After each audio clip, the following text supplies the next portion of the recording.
Okay, guys, here is a, the first 3D rendering to see if we're on the same page in the living room.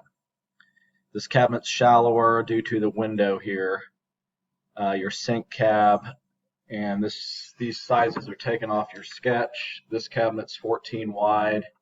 This, I guess, technically wouldn't be a cabinet. Rather, you have your ice drawer and beverage drawer here, but panels on it to match.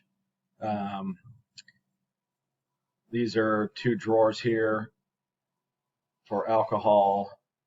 This is a drawer stack on this side. This top drawer is 12 inches. Your solid surface countertop would need to be put on, and then these uppers would go in. 16 wide. The depth of this is 12. This center one's 16. I know you had this drawn with the center being up, but this cabinet is only 56 wide, and I just thought it might look better leaving it like this instead of putting another elevation change in it. We certainly can, but I'm just sharing my opinion with you. These go to the ceiling. The crown molding would terminate at the ceiling height. These are all exposed interiors as well as this. These would be some shallow drawers because these cabs are only 12 deep. But this is our living room layout.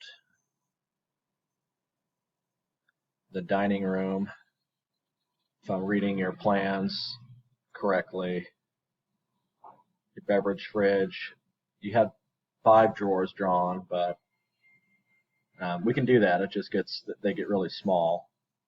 This cabinet steps out 16. This one's 12. A floating shelf, because if we're going to mount stemware holders on there, we really need a wood shelf. Glass cab. I know you wanted an arched top on this one. If you want to verify that, but here are elevation views of that with sizes listed. Let me know what you think, and if not, print them out, mark them up, and we can adjust accordingly. Thank you.